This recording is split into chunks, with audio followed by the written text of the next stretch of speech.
Окей, сега ще сложа една лъжица. Чакай малко, как беше пропорцията? Ще сложа 2 лъжици от това и ще сложа 4 лъжици от оксиданта. Единственото нещо, което ме притеснява е накрая, като си измия главата, да не е жълто. Предполагам, че няма да стане абсолютно бяло. Мирише на някаква отрова. Което е точно това всъщност. Окей, няма връщане назад. Очевидно моите фотографски умения не идват от майка ми. Много добре. Матката в магазина каза, че трябва да остана малко по-дълго време с боята, за да стане по-светло.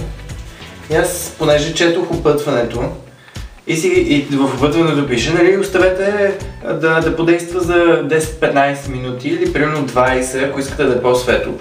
И тя ми трябва да останеш малко по-дълго време с боята, за да стане по-светло, и особено след като твоята коса е тъмна. И аз казвам, 25 минути ли? И тя, не, 1 час. Да забъркам ли още? Абе, мисля, че...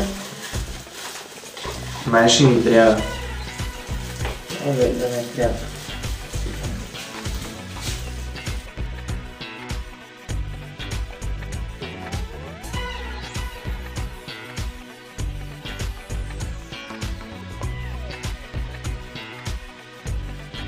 Готов ли съм? Да.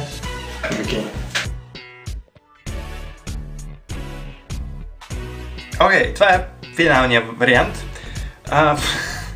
Изглеждам като анимационен герой. Боята не хвана навсякъде, но пък ми харесва, че има дълбочина и че някакси усеща се формата, но най-вероятно ще се бъдем отново тези дни, за да изсветлее още повече и може да сложа някакъв цвят отгоре, който да направи всичко по-интересно.